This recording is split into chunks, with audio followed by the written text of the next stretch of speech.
사랑하는 성도 여러분, 7월 2일 주일 아침입니다. 하나님의 은혜와 평강이 함께하기를 축복합니다. 좋아요, 구독 꼭 눌러주세요. 우리 천만 성도 큐티하는 그날까지 함께 달려가도록 하겠습니다. 오늘 우리에게 주시는 하나님의 말씀은 사도행전 6장 8절에서 15절까지의 말씀인데요. 우리 8절과 9절의 말씀을 같이 읽도록 하겠습니다.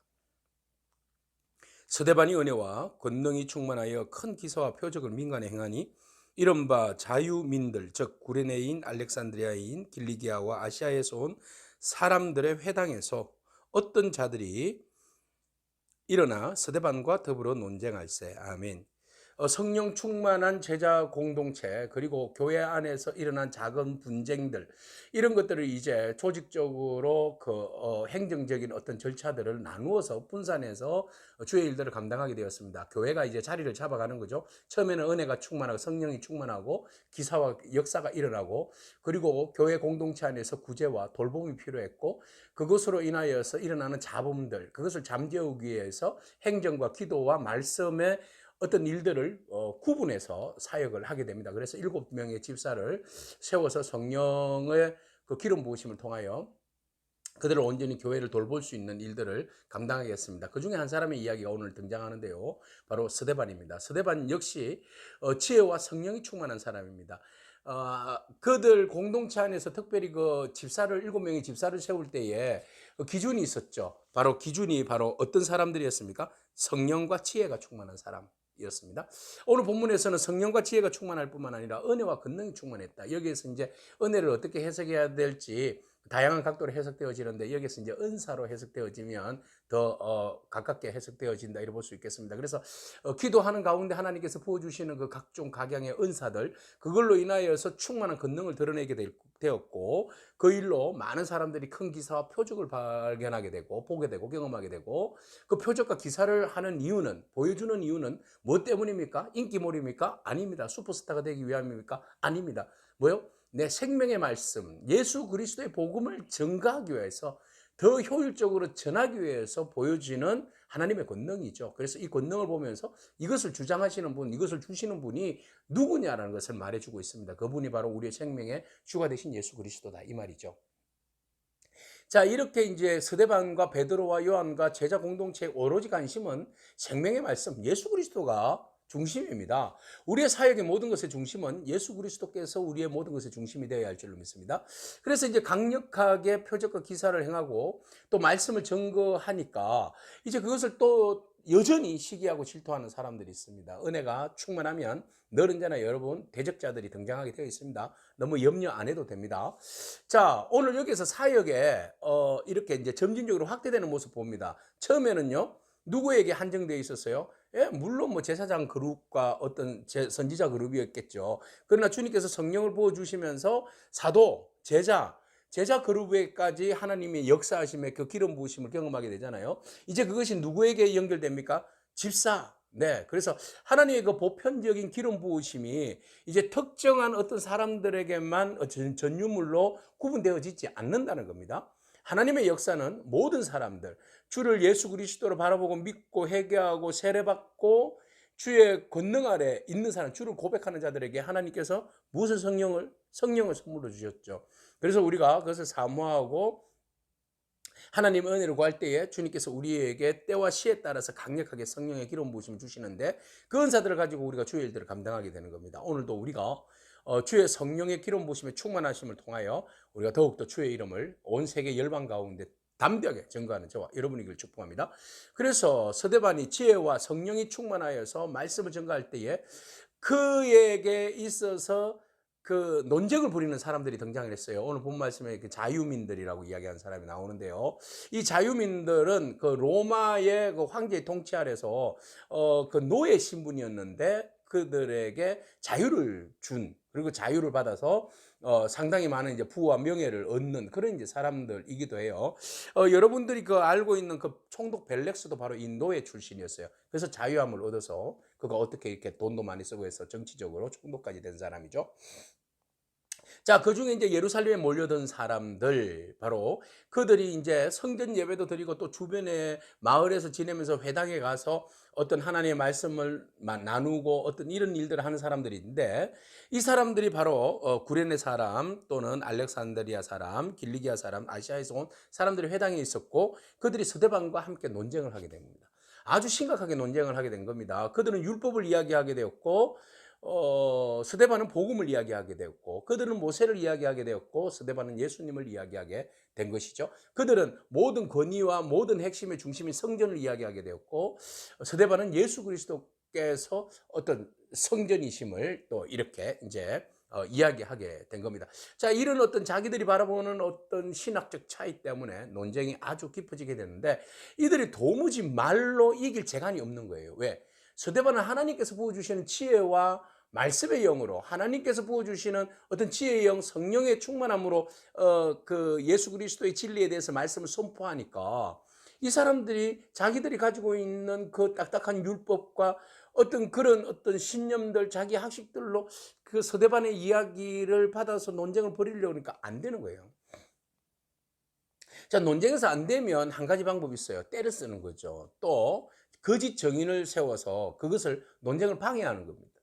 그리고 논쟁을 문제시 삼아서 그를 그냥 사장시키는 겁니다. 자, 이 방법을 그들이 씁니다. 그래서 그들은 능히 당하지 못하여서 11절에 사람들을 매수합니다. 거짓 정인을 세웁니다. 그래서 두 가지 이야기를 하는 거예요. 예수님처럼 똑같이 누구를, 신성 모독죄, 모세와 하나님을 모독한 겁니다.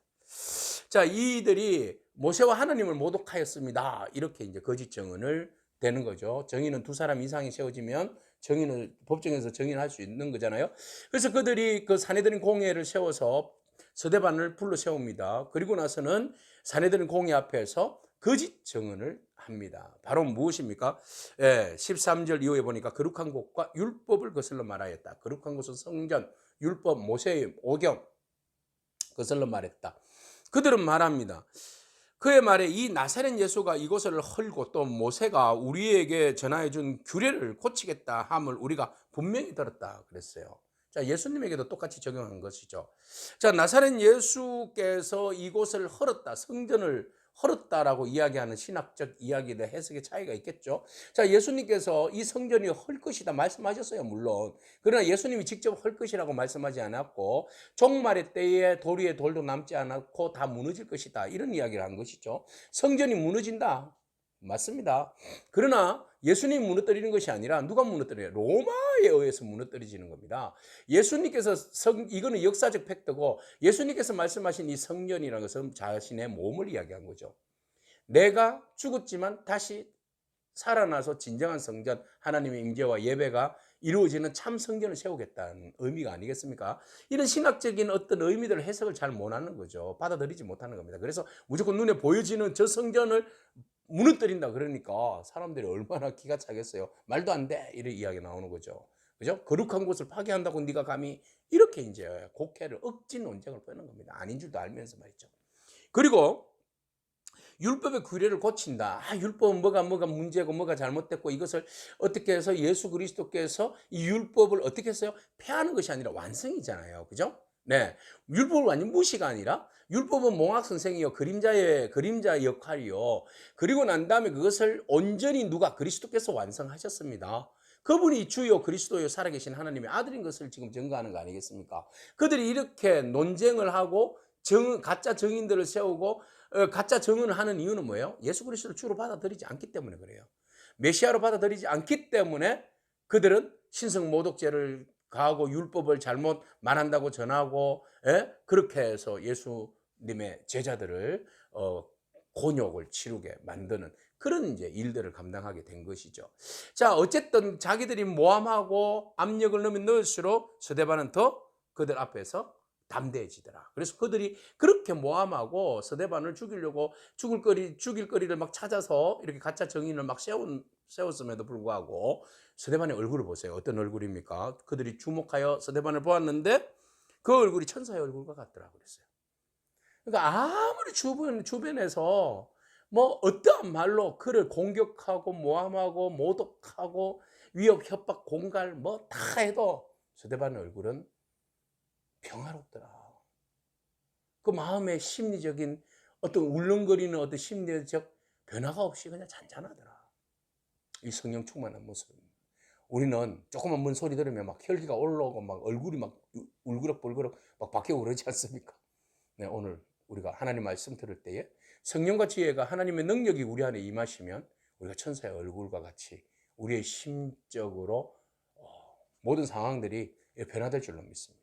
오늘 그것을 우리가 사모하고 구해야 할 줄로 믿습니다. 자, 이 당당함이 어디에서 오는 겁니까?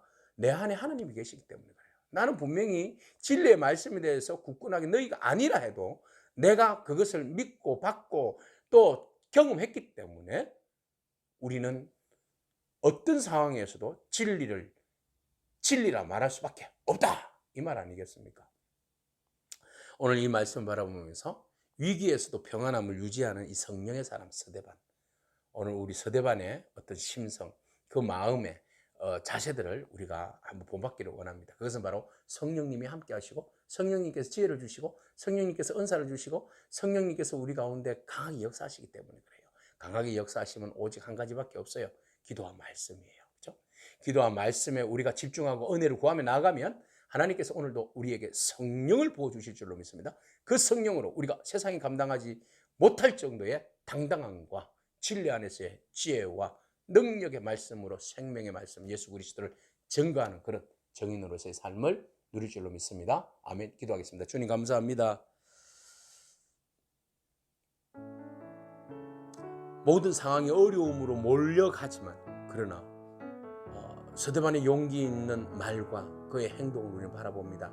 하나님의 은혜와 하나님의 성령의 지혜가 그와 함께하기 때문에 어떠한 상황 가운데서도 당당하게 예수 그리스도의 진리를 지키고 또 그것을 자랑하고 선포하며 나아가는 그런 서대반의 모습 오늘 우리가 적용하기를 원합니다. 하나님 우리 안에 성령을 부어주시고 담대함을 허락하여 주시고 진리 안에서 어떠한 경우도 흔들리지 않고 주눅들지 않고 서대반의 얼굴처럼 천사의 얼굴과 같이 성령의 충만한 얼굴로 모든 악함을 이기게 하여 주시고 예수 그리스도가 진정한 우리의 주 되심을 선포하며 나아갈 수 있는 저희들의 삶이 되게 하여 주옵소서. 예수님의 귀하신 이름으로 기도합니다. 아멘. 오늘도 믿음으로 승리하길 축복합니다. 아멘.